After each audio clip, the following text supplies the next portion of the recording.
지난 주일은 오순절 성령 강림 주일이었고 오늘은 성령 강림 후 첫째 주일이면서 삼위일체 주일입니다. 지난 한 주간 오순절 성령 강림 사건을 되짚어 보면서 성령님에 대하여 한 주간 깊이 생각해 보셨는지 질문 드려 봅니다.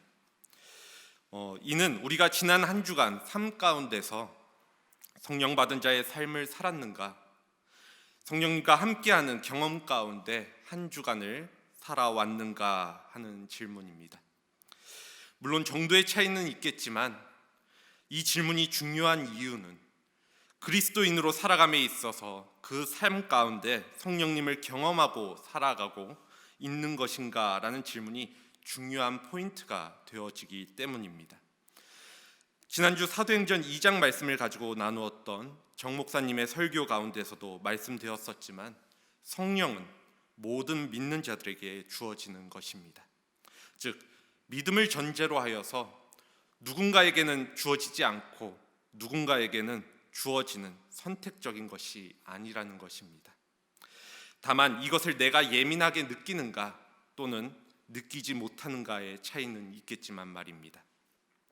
그렇다면 믿는 자 안에 함께 하시는 성령님의 역할은 또 무엇인가를 우리는 생각해 보게 됩니다.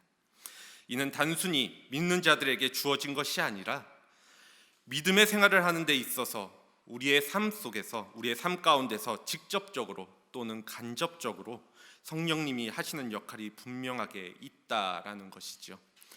그리고 성령님이 하시는 일에 대하여 우리가 분명하게 알 때에 우리는 비로소 더욱 예민하게 성령님의 음성과 일하심을 구분할 수 있게 되어질 것입니다.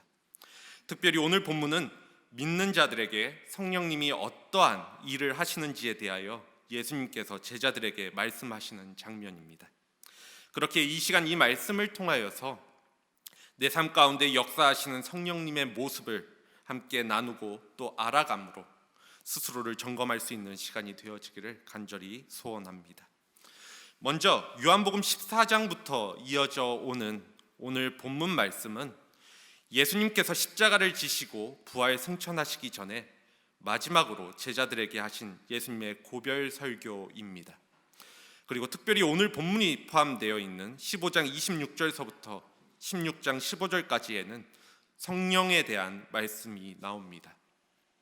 본문이 예수님의 고별 설교라는 점에서 눈치채셨겠지만 예수님은 이제 곧 십자가형을 당하여 죽게 되실 것이고 결과적으로 부활 승천하셔서 하나님 아버지 곁으로 돌아가시게 될 것입니다. 그리고 제자들은 다시 예수님을 보지 못하게 될 것이지요. 그렇게 되면 제자들의 입장에서는 그들이 믿고 의지하였던 예수님이 이 땅에 계시지 않게 되기에 부모를 잃은 고아와 같은 상황에 놓이게 될 것입니다. 그리고 세상으로부터 십자가에 죽은 이를, 십자가에 저주받은 이를 메시아로 믿는다라고 주변에서 손가락질을 당하게 되고 또 스스로도 내가 따랐던 분이 정말 메시아가 맞는 것이었을까 하는 의문도 들어서 혼란스러워지게 될 것입니다. 하지만 예수님은 제자들이 그러한 상황에 처하게 될 때 본인이 그 곁에 있지 않아도 두려워하지 말라고 위로하시면서 자신이 떠나면 자신을 대신하여 보혜사 성령님이 오셔서 본인이 그랬던 것처럼 제자들과 함께 할 것이라고 말씀하셨습니다. 그러면서 그것이 제자들에게 유익할 것임을 말씀하십니다. 본문 앞 7절 말씀을 우리가 살펴보면 이 사실을 이렇게 기록합니다. 그러나 내가 너희에게 실상을 말하노니 내가 떠나가는 것이 너희에게 유익이라. 내가 떠나가지 아니하면 보혜사가 너희에게로 오시지 아니할 것이요 가면 내가 그를 너희에게로 보내리니. 이처럼 예수님이 제자들을 떠나시는 것이 제자들에게 유익하다 말씀하시는 이유는 예수님이 제자들 곁을 떠나셔야지만 보혜사 성령님이 제자들에게 오시기 때문입니다. 그리고 이를 확대하여서 보면 성령님이 오시는 것이 제자들에게 결과적으로 유익하다라고 말씀드릴 수 있습니다. 우리가 잘 아시다시피 예수님은 사람으로 이 땅에 오셨습니다. 그렇기에 제자들과 함께 생활하며 그들에게 말씀을 가르쳐 주시며 또 말씀하여 주시고 보여주시는 것들은 모두 육을 가지고 살아가는 사람이라는 존재론적 한계 속에서 이루어지는 일입니다. 예수님의 말씀이 제자들을 감동시키고 또 변화시켜서 주님의 제자로 만들었지만 그들의 마음속 근본적인 변화는 영이신 성령님께서 이루시는 일이라는 것입니다. 그러니까 예수님과 성령님은 한 하나님이시고 또 구원이라는 큰 테두리 안에서 같은 일을 하시지만 그 역할이 다르다라는 것입니다. 몸이 할 수 있는 일이 있고 또 마음이 할 수 있는 일이 있는 것처럼 성자 예수님이 하실 일이 있고 성령 하나님이 하실 일이 있습니다. 이러한 관점에서 보혜사 성령님께서 제자들에게 오시는 것이 유익하다라고 하신 이유는 단순히 그분이 오셔서 유익하다 하신 것이 아니라 그분이 행하시는 일에 그 초점이 있습니다. 본문 13절을 우리 함께 보길 원합니다. 그러나 진리의 성령이 오시면 그가 너희를 모든 진리 가운데로 인도하시리니 그가 스스로 말하지 않고 오직 들은 것을 말하며 장래의 일을 너희에게 알리시리라. 진리의 영이신 성령님께서 제자들에게 행하시는 일이 무엇인가 하는 질문에 대하여 그 첫 번째 대답은 제자들을 모든 진리 가운데로 인도하신다라는 것입니다. 이 말씀은 성령님께서 제자들이 이전에 예수님이 하신 말씀의 의미를 온전하게 깨닫게 하시고 그들이 걸어가야 하는 방향과 또 필요한 모든 것들을 가르쳐 주시는 일을 바로 성령님께서 하신다라는 것을 의미합니다. 그렇기에 이 말씀은 예수님의 제자들에게만 적용 가능한 말씀이 아니라 우리 모든 그리스도인들에게 적용할 수 있는 말씀입니다. 왜냐하면 성령님께서 오늘 우리의 삶 가운데 오셔서 하시는 가장 중요한 일이 우리를 진리 가운데로 인도해 주시는 것이기 때문입니다. 특별히 오늘 본문에 진리 가운데라는 말은 진리 안으로라는 의미와 진리 안에서라는 의미로 해석되어질 수 있습니다. 이 뉘앙스가 조금은 다르지요. 진리 안으로 인도하신다와 진리 안에서 인도하신다. 먼저 진리 안으로라는 의미를 생각을 해보면 성령님은 우리가 진리 바깥에 있었을 때 우리를 진리 안으로 들어오도록 이끄십니다. 우리가 예수님을 몰랐을 때에는 진리 밖에 살았던 존재였습니다. 세상 다른 것들이 진리인 줄만 알고 살아왔던 존재였다라는 사실입니다. 그러나 성령님은 예수님이 어떠한 분이신지를 깨달아 알게 하시고 우리가 그 진리 안으로 들어가도록 인도하신다라는 것입니다. 그리고 1차적으로 우리가 진리 밖에서 진리 안으로 들어오게 되면 그 다음에 성령님은 우리를 진리 안에서 살아가도록 우리를 붙드십니다. 목자가 양을 몰아가듯이 말씀의 지팡이로 우리가 말씀의 길을 벗어나지 않도록 이끌어 가신다라는 것입니다. 2000년 전 제자들에게 함께 하셨던 예수님을 지금 우리와 연결시켜 주시고 지금도 진리를 깨달음으로 예수님을 통하여 구원을 얻게 하시도록 일하시는 분이 바로 성령님이십니다. 우리가 제자들과 같이 예수님을 직접적으로 만나고 경험해보지 못하였지만 그분을 나의 주님으로 고백하고 메시아라고 분명하게 이야기할 수 있는 것은 성령님이 우리 안에서 그렇게 우리를 주관하셨고 그것이 믿어지도록 만드셨기 때문이라는 것입니다. 우리의 노력이나 이성적인 이해로 오늘 결단으로 그러한 고백이 가능한 것이 아닙니다. 또한 우리가 다시 하나님과 멀어지고 세상과 가까워지려 할 때 이에 대하여 마음에 부담이 있고 또 거부감이 드는 것 역시도 성령님께서 진리 안에서 우리가 살아가도록 이끄시기 때문입니다. 그것이 아니고서는 이 말도 안 되는 일을 우리의 이성과 상식으로는 받아들일 수가 없다라는 것입니다. 어떻게 2000년 전 이스라엘에 나타나 30대 초반의 젊은 나이에 죽은 한 청년을 지금 2022년을 살아가는, 그리고 이스라엘에서부터 수천 킬로를 떨어진 삶을 살아가는 우리가 주님으로 고백할 수 있을까요? 그냥 의인이라서, 선한 일을 많이 한 사람이라서, 그것이 이유라면 지금 우리가 그렇게 믿고 고백하는 것은 말이 되지 않는다라는 것입니다. 이는 성령님이 이를 믿어지도록 하고 또 그렇게 받아들이도록 도우시고 인도하시기에 가능한 것입니다. 이 사실을 뒤집어서 생각해 본다면, 성령님께서 우리를 인도해 주시지 않는다면 우리는 진리 가운데 살아갈 수 없게 된다라는 것을 의미합니다. 그러므로 성령님과 우리의 삶은 그 안에 밀접한 연관이 있고, 성령님께서 인도하시는 삶이 우리의 삶에서 가장 중요한 것이라 말씀드릴 수 있다라는 것입니다. 그렇다면 여기서 우리는 성경이 계속하여서 말하고 있는 진리가 바로 무엇인가라는 질문을 던져볼 수 있을 것입니다. 성경이 말하는 진리를 한마디로 표현을 하자면 바로 예수님입니다. 즉, 진리는 좁은 의미로는 내가 곧 길이요 진리요 생명이라 말씀하신 예수님 자신을 의미하고, 또 넓은 의미로서는 예수님에 대하여 말씀하고 있는 바로 이 성경을 의미합니다.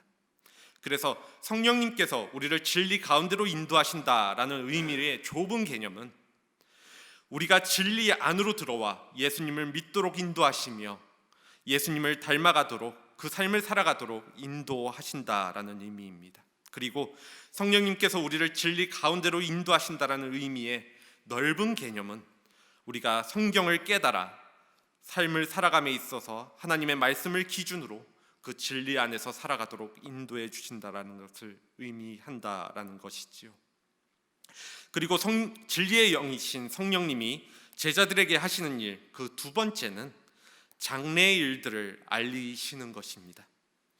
여기서 장래의 일들은 문자 그대로 앞으로 다가올 일들을 가리킵니다. 이는 성령님께서 점쟁이처럼 사소한 것들을 점치시는 분이심을 의미하는 것은 아닙니다.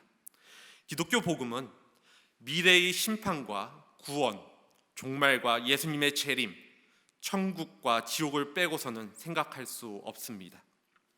그렇기에 성령님은 앞으로 우리에게 다가올 이러한 종말과 심판에 대하여 확실하게 증거하실 것이며 그 가운데 구원의 길을 제시하십니다. 실제로 오순절 날에 성령님이 강림하셨을 때 성령님께서 베드로를 통해서 다음과 같은 말씀을 전하시게 하셨습니다.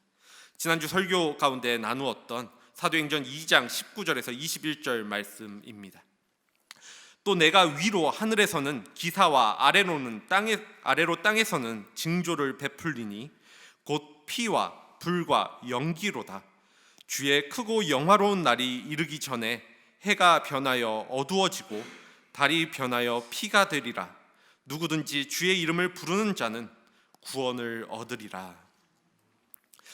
베드로는 성령을 받고 말씀을 전하게 되어지는데 곧 장래의 종말의 징조를 알린 후에 구원에 대하여 말씀하고 있습니다. 또한 사도행전 17장 31절에 따르면 사도 바울 역시도 아테네 시민들 앞에서 이는 정하신 사람으로 하여금 천하를 공의로 심판한 날을 작정하시고 이에 저를 죽은 자 가운데서 다시 살리신 것으로 모든 사람에게 믿을 만한 증거를 주셨습니다 라고 증거하였습니다. 그리고 벨릭스 총독 앞에서 의인과 악인의 부활을 증거하였으며 의와 절제와 장차 오는 심판을 강론하고 데살로니가 교회 성도들에게는 예수님의 재림과 관련하여서 일어나게 될 일들에 대해서 알려주게 됩니다.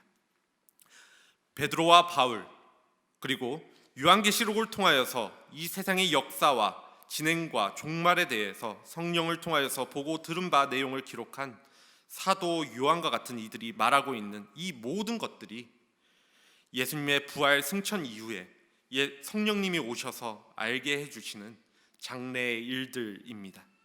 따라서 우리 그리스도인들은 하나님의 구원의 역사와 관련된 우주적 종말에 대한 일들을 성령님을 통하여 소유하고 알게 되며 깨닫게 된다라는 사실입니다. 우리가 이 세대가 악하다 느끼고 또 하나님의 나라가 다가오고 있음을, 그리고 그때 주 예수를 믿는 자들은 하나님의 나라를 허락하신다는 사실을 믿을 수 있고 또 그것을 알 수 있는 것은 바로 성령님이 우리 안에 내주해 계심으로 이를 말씀하고 계시기 때문입니다. 그렇지 않다면 다른 세상 사람들과 마찬가지로 우리는 전에 예수님이라는 신비한 능력을 보여준 선지자 같은 존재가 있었는데 라고 생각을 하면서 그냥 이 땅의 일들에 몰두하며 살아가게 되었을 것입니다. 그런데 성령님께서는 이 땅이, 이 세상이 끝이 아님을 말씀하시고 지금의 세대가 악함을 알게 하여 주심으로 하나님의 나라가 도래하게 될 것임을 우리가 알게 하여 주십니다. 이처럼 성령님께서 우리를 진리 가운데로 인도해 주시고 또 장래의 일을 알게 하시는 일과 관련해서 우리가 분명하게 알아야 할 점이 있습니다. 첫째로, 성령님이 우리를 인도하시고 우리에게 말씀하실 때에는 성령님께서 늘 예수님의 말씀에 합당한 방식으로만 우리를 이끄신다라는 것입니다. 예수님께서는 요한복음 14장 26절에서 보혜사 곧 아버지께서 내 이름으로 보내실 성령, 그가 너희에게 모든 것을 가르치고 내가 너희에게 말한 모든 것을 생각나게 하리라 라고 말씀을 하셨습니다. 또한 오늘 본문 13절 후반부와 14절 전반부에서는 그가 스스로 말하지 않고 오직 들은 것을 말하며 내 것을 가지고 너희에게 알리시겠습니다 라고 말씀하십니다. 그러니 성령님의 인도하심은 절대로 예수님의 말씀이나 하나님의 말씀과 배치되는 경우가 없습니다. 우리는 다 성령의 인도하심을 받으며 살고 싶어 합니다. 저 역시도 마찬가지로 성령님의 역사하심, 인도하심 가운데서 살고 싶다라고 항상 고백하며 살아갑니다. 그런데 우리는 성령님의 인도하심이라고 이야기하면 일단 생각되어지는 것이 영적이다라고 생각을 하여서 신비하고 또 독특한 것을 체험하는 것으로 생각을 합니다. 그리고 그렇게 신비한 일을 경험하게 된다면 그 모든 것을 성령님의 인도라고 믿게 되어지지요. 하지만 조금 냉정하게 들릴 수 있어도 신비하고 특별하다라는 것만으로 그것이 성령님의 인도라고 확신할 수는 없습니다. 뭔가 들은 것 같고 또 뭔가 본 것 같고 또 뭔가 확신이 들었다고 해서 그것만 가지고 성령님의 인도라고 말할 수는 없다라는 것입니다. 제가 초반에 성령님은 우리를 모든 진리 안에서 인도하신다라고 말씀을 드렸습니다. 이는 곧 예수님의 말씀 안에서 우리를 인도하신다라는 것입니다.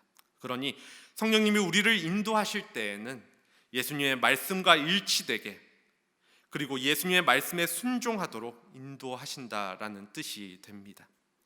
두 번째로, 성령님께서 우리가 하나님의 나라에 대해서 소망을 가지도록 말씀 안에서 우리를 인도하십니다.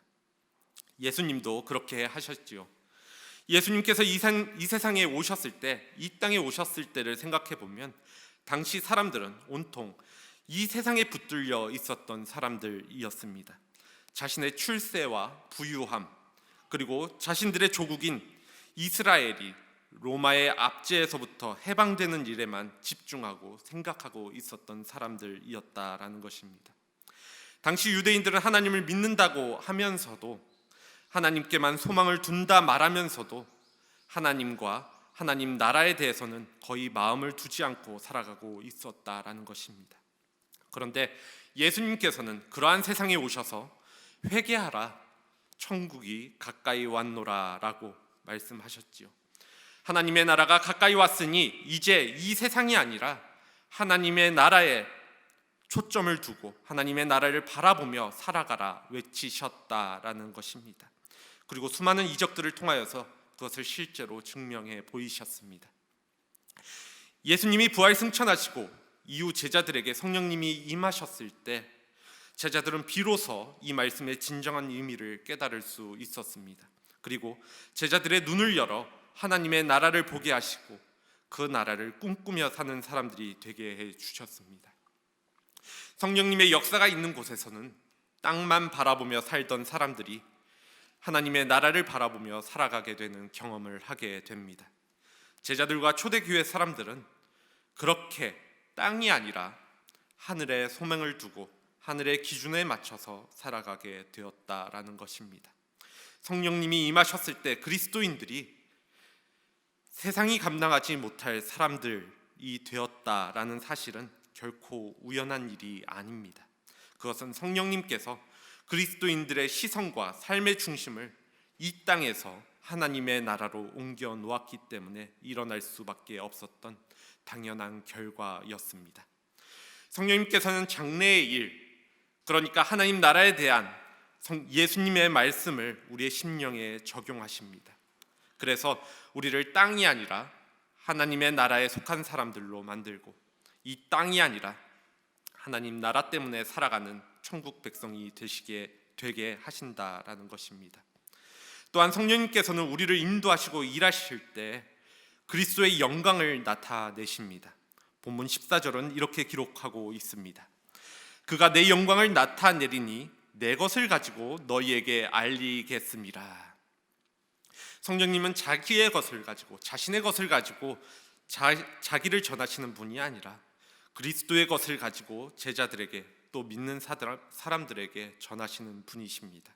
그렇기에 성령은 자기의 영광이나 다른 이의 영광을 나타내시는 분이 아니라 오직 그리스도의 영광을 나타내십니다.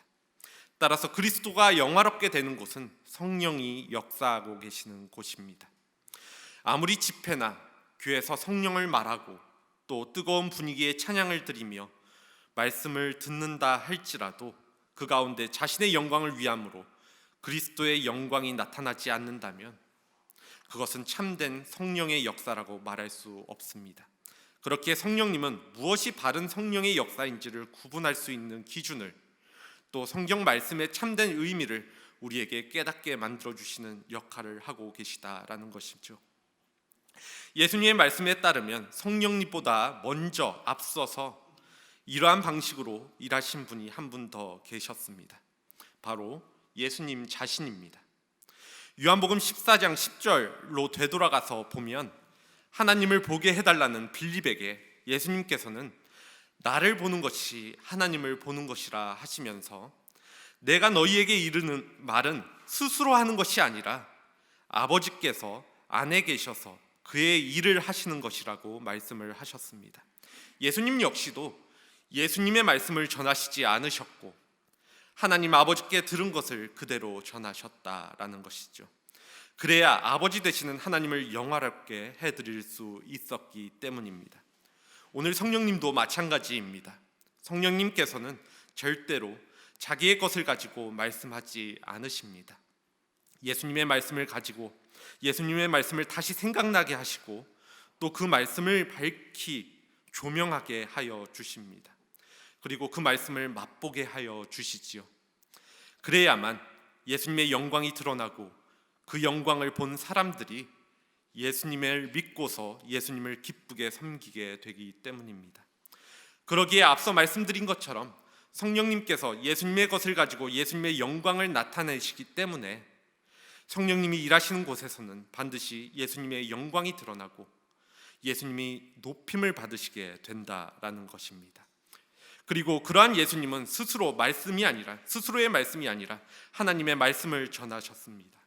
즉 성령님께서 우리에게 알려주시는 것은 바로 성자 예수님과 그로 말미암아 성부 하나님께서 이루시는 구원의 역사, 그 말씀 자체라는 것입니다. 이 사실을 종합하여 본문 15절은 이렇게 기록을 합니다. 무릇 아버지께 있는 것은 다 내 것이라. 그러므로 내가 말하기를 그가 내 것을 가지고 너희에게 알리시리라 하였노라. 하나님 아버지의 것은 다 예수님의 것이고 성령님 또한 예수님의 것을 가지고 일을 하십니다. 이것은 하나님과 예수님 그리고 성령님의 일하심에 있어서 완전한 공유가 실현되고 있음을, 연합하고 있음을 의미하는 장면입니다. 다시 말해서 성부, 성자, 성령님은 함께 같은 일을 하신다라는 것입니다. 이는 특별히 삼위일체 하나님께서 우리에게 하시는 일에 관련되어져 있습니다. 이를 구분하여 보자면 성자 예수님은 우리를 위해서 십자가에 고난당하시고 죽으셨습니다. 성부 하나님께서는 성자 예수님을 인간으로 이 땅에 보내시고 또 십자가에 죽게 하셨다가 그를 무덤에서 부활하게 하시고 우리의 구원을 완성하셨지요. 그리고 성령님은 그 모든 일을 우리에게 알게 하시고 우리를 도우셔서 우리가 하나님의 구원의 역사를 믿게 하십니다. 그러니까 삼위일체의 하나님은 모두 하나같이 우리를 위해, 우리의 구원을 위해 일하신다라는 사실입니다. 삼위일체에 대해서 어렵게 느껴질 수 있어도 우리가 받아들이는 핵심은 바로 이것입니다. 하나님께서 왜 삼위이셔야 하고 또 일체를 이루셨는지 우리가 하나님의 마음을 전부 다 알 수는 없지만 적어도 우리의 입장에서 볼 때 바로 우리를 위해서 그렇게 하셨다라는 사실입니다. 이러한 사실을 믿을 수 있는 우리의 믿음이 성령님의 인도하심으로부터 시작되었습니다. 또 이러한 점을 생각해 볼 때 성령님을 경험하고 살아가는 것이 우리의 신앙을 위해 굉장히 중요한 기준이 될 수 있습니다. 오늘 우리는 무엇으로 나의 믿음을 건강하다고, 또 나의 믿음이 괜찮은 믿음이라고, 나의 신앙생활이 그래도 바른 방향으로 가고 있다라고 확신할 수 있을까요? 요즘은 대부분 이러한 것들을 개인적인 경험이나 감정을 통해서 확인하려고 하는 것 같지만 사실 개인적인 경험이나 그러한 경험이 만들어내는 감정들은 우리 신앙을 평가하기 위한 참고 자료는 될 수 있을지 몰라도 결정적인 기준이 되어지기에는 충분하지가 않습니다. 그런데 만약 우리 안에 예수님을 사랑하고 더 높여드리고 싶어하는 마음이 있다라면, 또 실제로도 그것을 위해서 애쓰면서 살아가고 있다라면 우리의 믿음은 성령님께서 우리에게 주신 참된 믿음이라고 보아야 합니다. 성령님은 진리이신 예수님을 알게 하시고 또 그분의 말씀에 따라 살아가게 하시며 그것을 통하여 예수님의 영광을 드러내시기 때문이라는 것입니다. 오늘 교회도 마찬가지입니다. 그래도 건강한 교회, 그래도 바른 길로 가고 있는 교회는 사람이 아니라 성령님을 통하여서 예수님이 중심에 서 계신 교회입니다. 그러한 교회에서는 사람이 아니라 예수님께서 오로지 높임을 받습니다. 성령님이 역사하시는 교회는 자기 교회를 높이지 않는다라는 것입니다. 또한 성령님의 임재를 깊이 느끼는 사람은 자기를 높이려 하지 않고 주님을 높입니다. 그리고 그 맡겨진 일들을 즐거워하며 살아갑니다. 성령님은 이렇게 예수님의 영광을 드러내시고 또 그래서 성도와 교회가 그 예수님을 믿고 사랑하도록 또 높이도록 만드신다라는 것이지요. 말씀을 정리하면서 무엇이 내 삶에 있어서 역사하시는 성령님의 신비스럽고 놀라운 일일까, 놀라운 모습일까 생각해 보게 되어집니다. 그리고 그것이 세상이 말하는 어떠한 불가사의한 일들, 불가사의한 기적이 일어나는 것만이 아니라 예수님이 진리라는 사실을 믿어지고 또 깨달아지는 것 역시도 정말 놀라운 성령님의 역사가 아닐까 고백해 보게 됩니다. 그리고 이를 통하여서 세상 사람들과 별반 다를 것 없었던 내 삶이 하나님의 말씀 가운데 변화되어 살아가는 것이 진정한 성령님의 역사입니다. 다른 일 하기도 바쁜데 그 바쁜 시간에 이 시간 교회에 나와서 하나님을 예배하고 찬양할 수 있게 되어지고 또 내 귀한 물질을, 무엇보다도 내 귀한 몸을 하나님 나라를 위해 드리며 그 나라를 소망하고 그분을 위해 내 삶을 드려 살아가게 되는 것을 어떻게 우리가 우리의 좁은 지식을 가지고 설명할 수 있을까요? 이러한 우리의 모습을 바라보며 저 멍청한 사람들, 저 바보 같은 사람들이라고 말하는 수많은 세상 사람들에게 이것이 맞는 거야, 이것이 진리야 라고 이야기할 수 있고 또 그들에게 어려움 당하면서도 세상 사람들에 대한 안타까움을 느끼며 그들을 향해서 복음을 전할 수 있는 이유가 무엇이냐는 것입니다. 이 모든 것은 성령님이 우리 안에 함께 하시고 계시기 때문이라는 사실을 분명하게 기억하셔야 합니다. 성령님이 오시기 전까지 제자들은 예수님과 그토록 오래 함께하였지만 그 사실을 깨닫고 또 감당할 수 있는 능력도 상황도 갖고 있지 못하였습니다. 이 사실을 본문 12절은 내가 아직도 너희에게 이를 것이 많으나 지금은 너희가 감당하지 못하리라 라고 기록합니다. 하지만 성령님이 오시고 제자들과 함께 하실 때 비로소 제자들은 그 모든 것들을 감당할 힘과 능력을 얻게 되었습니다. 성령님을 통하여서 예수 그리스도의 말씀을 이해하고 하나님의 구원 사역을 감당할 힘을 얻게 되었다라는 것입니다. 이러한 성령님이 믿어지는 자들에게 영원히 함께 하시며 또 믿는 자들에게 영원히 함께 하시며 결코 우리를 떠나시거나 버리지 않으신다라는 사실을 아는 것은 우리에게 큰 기쁨과 또 위로가 됩니다. 요한복음 14장 16절 말씀입니다. 내가 아버지께 구하겠으니 그가 또 다른 보혜사를 너희에게 주사 영원토록 너희와 함께 있게 하시리라. 이 시간 우리 안에 영원히 내주에 계시는 성령님의 은혜로 우리가 모두가 진리를 알고 또 그 진리가 되시는 예수님을 진정으로 믿으며 예수님의 말씀에 따라 살아감으로 오직 예수님께 영광 돌리는 삶이 되기를, 그리고 우리의 삶 가운데서 그 말씀을 통하여서 그 진리 가운데 거하는 이 놀라운 진리를 전하며 또 살아갈 수 있는 한사랑 교회 공동체 모두가 되어지기를 간절히 소망합니다. 이 시간 함께 기도하겠습니다.